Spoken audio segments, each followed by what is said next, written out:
So now I'm delighted to be joined by Gordon Merrylees, who's the Managing Director for Entrepreneurship at RBS in NatWest. Hi Gordon, thanks for joining us today. Hiya Paul, how are you? Yeah, very good. Do you want to tell us a little bit about your role within the bank and what that actually entails? Yeah, so I've headed up and been responsible for a team that's quite unique in the bank. A team that, when we first started out, a team of about 15, 20. That team's now 60 strong. And we cover all brands. We cover NatWest, Royal Bank and Ulster Bank as well.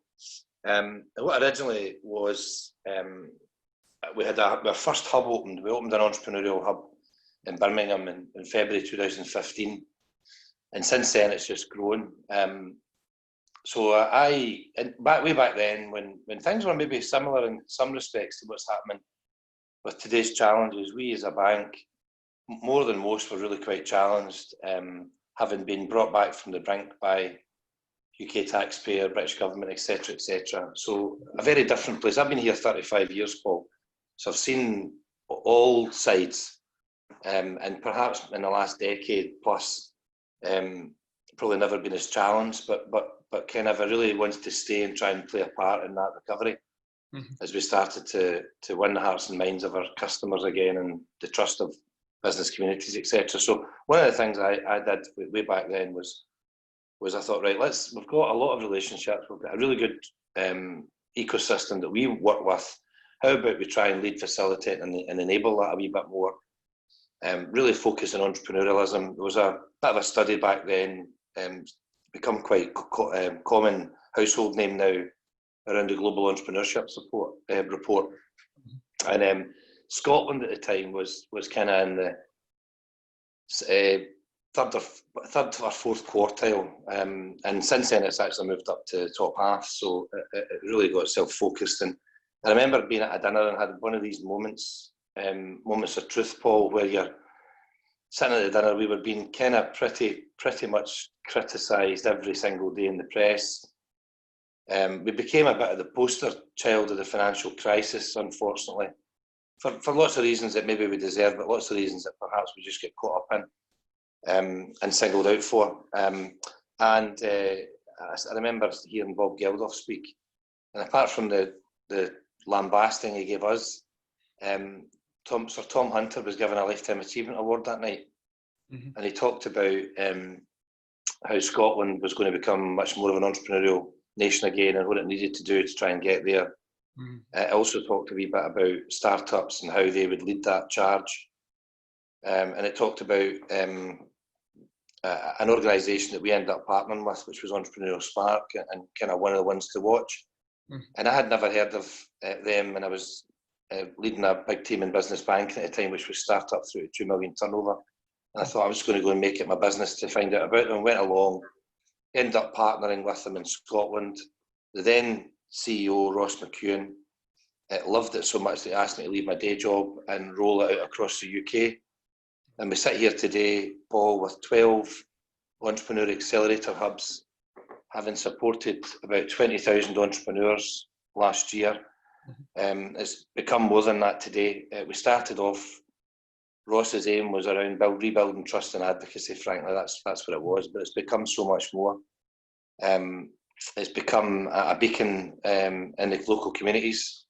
It's become an opportunity to truly support startups through our large corporate. All of our customers help validate their ideas, connect them with customers and the right networks and support.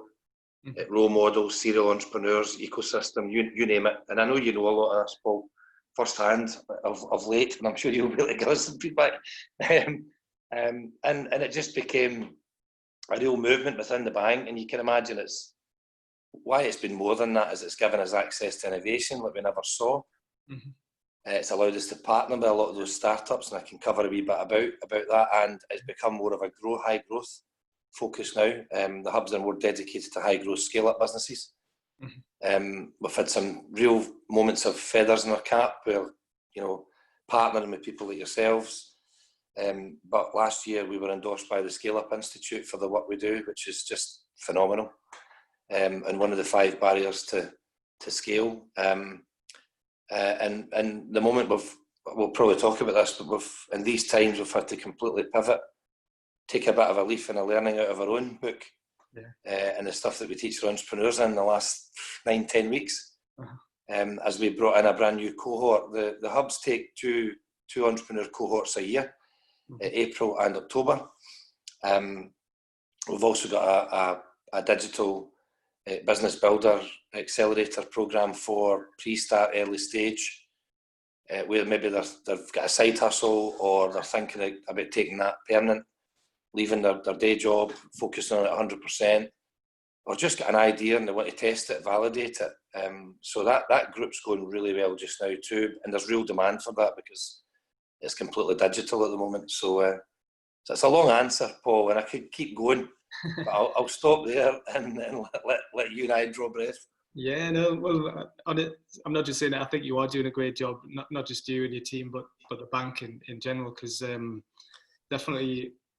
It's funny, Paul, it's funny at moments like, I've actually thought a lot about this, having been here for 35 years. We've had to really work hard, and I don't say that looking for a pat in the back or any empathy. I think we worked ourselves into that problem that we had over a decade ago.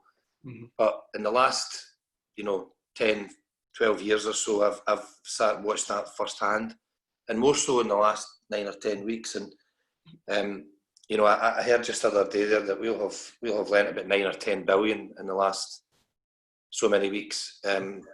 It's just about a third of what the whole of the industry has done to support our UK SME customers, and we're really proud of that. And it's been a really, really quite a humbling moment for a lot of people, and probably the people who have been here for a long time. I'm one of them. I'm proud to say, Paul, I started as a cashier in a local mining village that actually, bizarrely, the one that I went to school in, but we'd moved away as a family, and I ended up back there again to start my career in the bank. So this is quite a moment for me. It's quite an emotional moment for me, watching what's been going on over the last few weeks, and how we've really supported. I've seen it firsthand because I've been able to repurpose just over 30% of my team to support these efforts. So, and you know as well as yourself, when you get close to the business community, I've been taking calls myself. I was able to help 2 businesses last week, and just the feeling of hearing that value you've created and that support and that lifeline that they've been given for this period to look after their customers, and how they've pivoted by using those funds has just been really rewarding. And it's kind of these moments I think that you live for in work. So I do think that's a strong word, Paul, what I'm going to say, but I do think the work that my team do, the work that the banks do, and actually the way that we've been given pretty decent support and coverage by the press, this could be our redemption.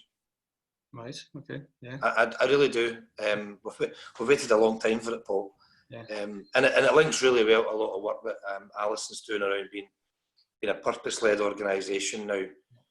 Putting customers, communities, businesses, families, individuals at the forefront of every decision we make, of all the things that we do and all the behaviour. And this has been a moment for us. We didn't expect it so quickly.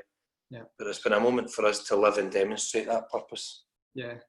Well, what you said there, I'm calling it redemption. I remember when the NatWest entrepreneurial, it was called Entrepreneurial Spark when it first opened in Newcastle, and then it became the NatWest Entrepreneurial. Sorry, Gordon. April 18, I think it was, Paul. Yeah. All I was going to say was, I can't remember the guy's name, but your head guy at the time was, he was announced at the launch of the accelerator, and he was talking about the banking crisis and stuff. And I actually remember thinking, it's all right. Like, that was a few years ago now. Like kind of, you don't need to keep beating yourself up about it. I know within the bank and probably within the press, you maybe feel like, you have to, but actually, I think NatWest, more than any bank, actually has. No, I get that. I think you're right. More to support startups and small businesses than all the others. Yeah. Sometimes, it's funny you say that, Paul. I do think there are times when maybe those days for kind of recognising that, maybe apologising is too strong a word today, but those scars are still there. You know, for somebody that's been here for as long, and there's just an inherent desire in the people who work here now. Mm-hmm. Teams, that's probably why you will hear us talk about it. And this is a moment that's really probably been the first real moment that's allowed all of the people that know and love this organisation to really truly demonstrate our worth and our desire to support. And I think that's why it's probably been that moment for many of us that's been here a while. Yeah. Well, I definitely think the banks might be the heart of the community again. You know, it always used to be the banks used to be at the heart of the community, and then just the whole industry became a bit more arm's length, a bit more remote. But then, you know, times have changed. But the fact that you are much more supportive of entrepreneurship as a whole, the bank, yeah. through the accelerator, the NatWest accelerator, and then through the digital delivery that you're doing now. I mean, the Business Builder program is fantastic. For anyone who's just thinking about starting a business, all the resources that are available for free. And then if you do want a bit more hands-on support, the actual accelerator program itself, which I'm actually on now. You know, I've been sort of dancing around the edges for a while as a mentor and a supporter, and we've run day 5 of Startup Week in the hub in Newcastle for the last few years, and then after almost 4 years in business, I thought, do you know what? I'm at the point now where actually I think I would benefit from getting a bit closer to some of the senior team in NatWest and some of the partners, and learning how to grow my business nationally and internationally. So that I'm really benefiting from being part of it already. And I think you made a good point there. I think the bits that's really the parts that's really helped has been the community that creates. So at a time like this, when people can go to each other for support, for advice, to talk over a problem they're seeing, that peer-to-peer support is crucial. We're finding that there's a real need and a real demand for that. So the point you make, Paul, about Business Builder and that digital community that's created is a really good one, and one that really resonates. Yeah. And you know, it's not just a sponsorship. You're not just slapping your logo on things and away you go. You like everybody that I've met in the bank, not just the accelerator program, but everyone in the bank seems to like really have embraced it, and really it is. It's very interactive. You know, I think it plays really well to the type of stuff we do in the accelerator itself. So it's also a really good way for many businesses to see if this is for them. Yeah. You know, and see if entrepreneurship is a real career choice, and from things like validating their ideas to you know, to just a series of educational events, that peer-to-peer learning that we talked about. It's also quite easy to access. It's modular. It's therefore accessible, and it's easily consumable at a time. And we talked about this just before we come on. You know, with the many challenges that people have got dealing with this pandemic at home, from homeschooling through to you know, childcare, through, you know, where mums and dads and partners and parents are team tagging. Yeah. You know, it really allows. I spoke to someone the other day, and they're working really early in the morning. They're having to take some time off midday, and they're back on it again as an entrepreneur at night, right into the kind of sometimes into the early hours. It's allowing them to do that. It's giving them that flexibility, Paul. Yeah, at a time that's convenient for them. Yeah, I think it is. There's a real benefit to do that. All the online resources. Obviously, the physical events, and you can't replace the energy that you get from people. I miss that. We're finding that obviously our events normally, it's an amazing experience when you have 800 plus people together, and then all the serendipitous conversations that happen. You see teams forming, new ideas starting, money exchanges. And it's often those sideshow conversations, isn't it, that make the real value, Paul? Yeah, exactly. So, I mean, you'll build a community here though in a very different way from today onwards. Exactly, because the key thing from the very beginning, I wanted to have an all year round online offering anyway, but I've built the community offline first, and then I've come back to this. So the idea being that it's all year round. I have this Facebook group, and then I've got another platform called Tribes, which I'm trying to develop, which is going to be more of a SaaS, software as a service matchmaking service platform. Sorry, but keeping that all year round community going, and then with the events sitting on top, like the cherry on top, that's what I'm now focusing on.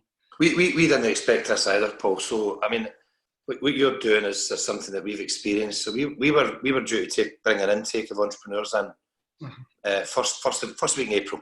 Yeah, that's normal. You can come in for 6 months. You can repeat it for another 2 times 6 months, so 18 months in total. Mm-hmm. So some entrepreneurs stay and some entrepreneurs leave us, and we're due to bring. We decided we'd bring in 26% more entrepreneurs in this cohort. Yeah. So we've brought in 1,100. And we closed the hubs on the 19th of March. Mm-hmm. And we decided that we got some phone calls. It was interesting. We got some phone calls from customers, entrepreneurs, and actually partners, because we partner with Dell, Vincent Masons, mm-hmm. Deloitte, Free Agent, Equifax, mm-hmm. and Hiscox. Yeah. And they deliver a real money can't buy experience for the entrepreneurs, which is just terrific. As well as a discounted offering. We opened their black book. They support us around mentoring, education, mm-hmm. etc. And it can be a real benefit when those businesses get an opportunity to partner with some of those big corporates. So that works really well. And there was a handful of them just thought, will this just take a back seat for a while, Gordon? And the word mothball was used, and mm-hmm. the complete opposite's happened. We've gone from, in 9 weeks, we've built a completely digital experience. We've brought in those 1,100 entrepreneurs. In fact, I got some stats the other day there, Paul. Our drop-off was less than 3%. Our drop-off's usually about 10%. Right. Our drop-off was less than 3%. Uh-huh. Our NPS, we just get NPS. We've had 4,500 attendees at our digital events in the month of April. Yeah, amazing. We've done just under 600 one-to-one coaching events via Zoom, which is part of our offering, as you know. Mm-hmm. And terrific feedback. I've seen a lot of feedback from entrepreneurs around us, and our NPS is held at 72. Yeah. Right. So all of that has a bit like your reaction there when you were telling me about what was about to kick off at 10 o'clock this morning. Mm-hmm. All of that, just a pleasant surprise. Yeah. Just that there's a real demand for that digital delivery and digital content. Yeah. Definitely. I think people are hungry for it because, well, they've got a bit more time, a little bit more time. 100%. And I'm like you though. I'm a bit of a people person. Mm-hmm. I think you realise just how much of a people person you are when you're trying to deal with us, and that's from family through to just work as well. So it's quite a challenge just from a family personal side as well. Yeah. I've got my dad's still here, and trying to manage that at 80 years old is quite a challenge. He's not on my doorstep. Mm-hmm. He's not miles away, but he's not on my doorstep. And just trying to, and even an 80-year-old can get bored. It's just really difficult to try and manage, and you're trying to manage the mood of customers, entrepreneurs, and more importantly, that mood of my staff at times. Yeah. And the people who work with me and deliver this for our entrepreneurs. It's been a real challenge in many different ways. But entrepreneurs are resilient.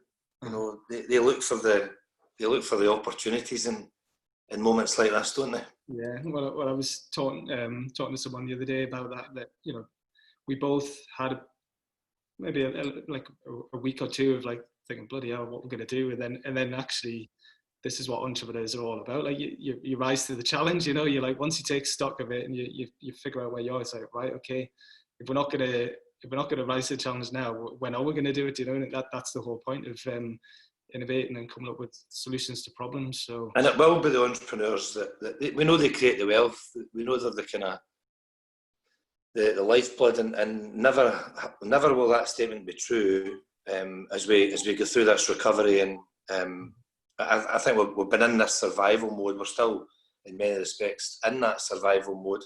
Yeah. We're starting to hear comments that are encouraging every day about easing of some of the restrictions and stuff like that. But never more will that statement be true, in the sense that it'll be entrepreneurs that I have the privilege of and the honour of supporting and working with every day that use that resilience and resourcefulness and innovation and get the country through this.